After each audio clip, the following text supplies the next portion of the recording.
கோடி ஸ்தோத்திரம். 6 மாதங்களுக்கு முன்னால் நான் ஷைபா சிஸ்டர்கிட்ட ஒரு விண்ணப்பம் கொடுத்துருந்தேன். என் மகளுக்கு வேலைக்காக படித்து முடித்து வேலை கிடைக்கணும்னு விண்ணப்பம் கொடுத்துருந்தேன். ஆனால் 2-3 இன்டர்வியூ அட்டென்ட் பண்ண பிறகு அந்த வேலை கிடைக்கல. லாஸ்ட் ரவுண்டு வரைக்கும் போவா, லாஸ்ட் 3 ரவுண்டு வரைக்கும் போவா. அடுத்து லாஸ்ட்டு ஹச்ஆர் உங்களை கூப்பிடுவாங்கன்னு சொல்லுவாங்க. ஆனால் அந்த பிள்ளைய மட்டும் கூப்பிட மாட்டாங்க. அநேக தடை இருந்துகிட்டே இருந்தது. நான் ஆண்டோடைய பாதத்தில் கண்ணீரோடு நின்னேன். ஒரு நாளைக்கு நான் இறைவாக்கினர்கிட்ட சொன்னேன், இறைவாக்கினர் இப்படி வேலை கிடைக்க தடையாக இருக்குதுன்னு. அப்போ சொல்லிச்சு, பொருத்தனை பண்ணி ஜெபம் பண்ணுங்க, ஆண்டவர் எல்லாம் நடத்துவாருன்னு சொல்லி.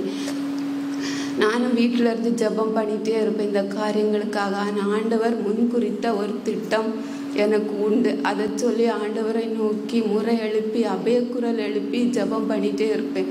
ஆனால் என் மனசுக்குள்ளே அதுக்கு ஏதோ தடஸ்தான் இருக்கதா தோணுச்சு. நான் பிறப்பிள்ளையை கொண்டு இறைவாக்கினர்கிட்ட கொண்டு ஜெபம் பண்ணேன். இப்படி தடை இருக்குது, என்னன்னே தெரியல, எல்லாமே கடந்து போக முடியுது, ஆனால் அந்த லாஸ்ட் ரவுண்டு தாண்ட முடியலைன்னு சொல்லி அப்போ இறைவாக்கினர் ஜெபம் பண்ணி தந்தது. அதுக்கப்புறம் இறைவாக்கினர் ஜெபம் பண்ணி தந்து ஒரு 2-3 வாரம் கழித்து ஒரு இன்டர்வியூ இருந்தது.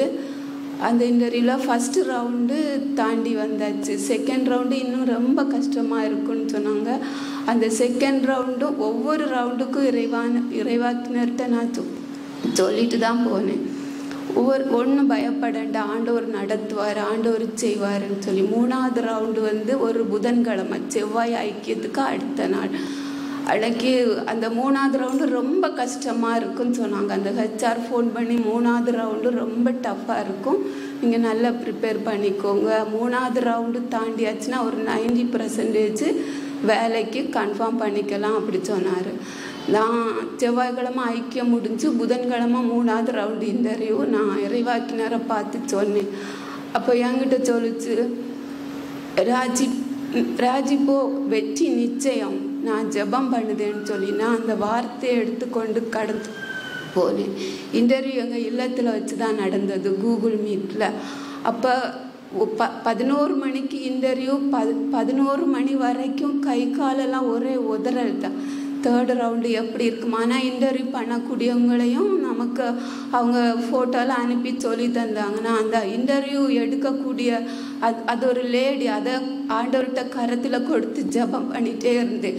ஆனால் பிள்ளை ரொம்ப திக்கி திணறுனா, எப்படி கேட்பாங்க, என்ன பண்ண போகிறோம், கிடைக்குமா கிடைக்காதான்னு ரொம்ப ஒரு பதட்டமான நிலைமை. எனக்கு ஒன்றுமே தெரியாதே, நான் ப்ரிப்பேர் பண்ணதை அவங்க கேட்பாங்களா எனக்கு தெரியலேன்னு சொல்லி நான் சொன்னேன், மந்தனை ஞானியாக்கிற தேவன் நம் தேவன், திக்கற்றவனை பேச செய்கிற தேவன் நம் தேவன், நீ கடந்து போ, ஆண்டவர் கூட இருப்பார். அப்படியே 11 மணிக்கு இன்டர்வியூ நடந்தது. 1.5 மணி நேரம் இன்டர்வியூ நடந்தது. 12:30 மணிக்கு இன்டர்வியூ முடிஞ்சுது. திருப்பி இன்டர்வியூ முடிஞ்ச பிறகு நான் கேட்டேன், எப்படி இது இருந்ததுன்னு. இல்லை பரவாயில்ல, அவங்க கேட்டதுக்கெல்லாம் என்னால் ஆன்சர் பண்ண முடிஞ்சுது, பரவாயில்ல அப்படி சொன்னேன். ஆண்டவர் உனக்கு கூட வந்திருக்கிறாரு, அதான் இவ்வளோ தூரம் கர்த்தர் நடத்தி இருக்காருன்னு சொல்லி 12:30 மணிக்கு இன்டர்வியூ முடிச்சு அதுக்கப்புறம் உடனே ஒரு 1 மணிக்கு திருப்பி கால் பண்ணாங்க. அது ஹெச்ஆர் ஹெட்டு அடுத்த இன்டர்வியூக்கு உங்களுக்கு அடுத்த 1:30 மணிக்கு உங்களுக்கு அடுத்த இன்டர்வியூ நடக்கும், அதுவும் கொஞ்சம் இப்போ முழுமையாக வேலைக்குள்ளது நிச்சயம் ஆகலை, அவங்க இன்டர்வியூ நடத்தி அவங்களுக்கு திருப்தி ஆனாதான் அவங்க செலக்ட் பண்ணுவாங்க அப்படி சொல்லி இந்த பிள்ளை 1 மணிக்கு சொன்னாங்க. 1:30 மணிக்கு இன்டர்வியூ. அப்படியே திக்கி திணறி போய் நின்றுட்டே இருந்தா.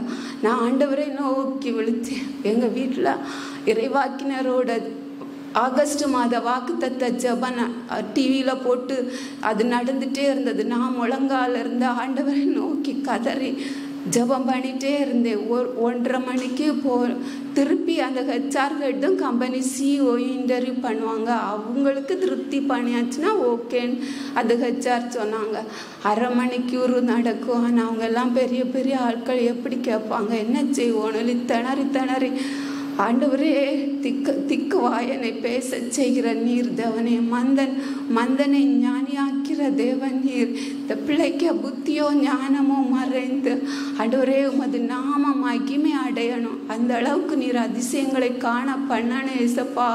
எங்க பலனோ ஆற்றலோ இல்லை, தேவ கிருபையினால் தேவ இரக்கத்தினால் எல்லாம் ஆகணும்னு சொல்லி இறைவாக்கினரோட ஜபத்தை போட்டு முழங்கால இருந்து கதறி ஆண்டவரை நோக்கி கூப்பிட்டேன். 1:30 மணிக்கு இன்டர்வியூ முடிஞ்சுது. 1:30 தொடங்கி 2 மணிக்கு இன்டர்வியூ முடிஞ்சுது.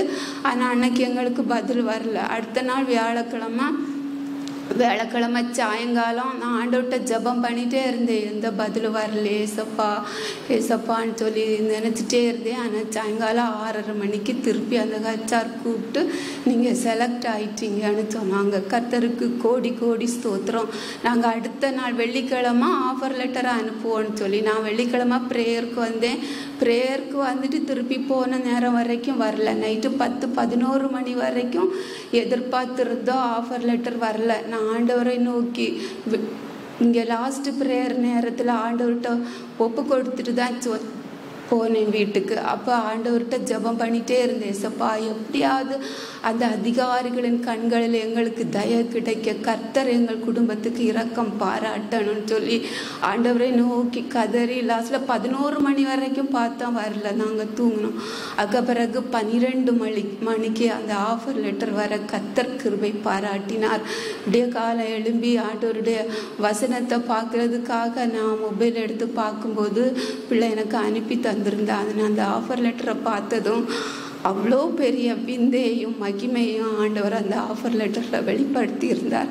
ஆண்டவரை நோக்கி சொன்னேன், ஆண்டவரே, இவ்வளோ பாக்கியம் பெறதுக்கு நான் என் குடும்பமும் மாத்திரம் ஆண்டவரே நீர் குறித்தது ஒரு நாளும் பொய்க்காதுன்னு சொல்லி கர்த்தர் கிருபையாய் செயலாற்றி செப்டம்பர் 8ஆம் தேதி வேலையில் அமர்த்த கர்த்தர் கிருபை பாராட்டினார். அவர் முன் குறித்தார், அவர் நிறைவேற்றி தந்தார். வல்லமையின் தேவனுக்கு கோடி கோடி ஸ்தோத்திரம். நமக்காக எங்கள் குடும்பங்களை முற்றிலும் பாதுகாத்து அவருடைய கிருபையினால் இரக்கத்தினால் எங்கள் குடும்பங்களை அவர் அலங்கரிக்கிறார்.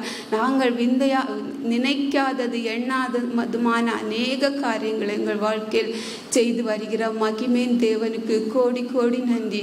நமக்காக திறப்பின் வாசலில் போராடுகிற இறைவாக்கினருக்கு கர்த்தர் கர்ஜிக்கு சிங்கத்து கொத்த பலனை கொடுத்து சுக பலனை கொடுத்து பத்திரமாய் பாதுகாத்து பத்திரப்படுத்த கர்த்தருக்கு கோடி கோடி ஸ்தோத்திரம் சொல்லி எளிய சாட்சியை முடிக்கிறேன். ஹல்லேலூயா.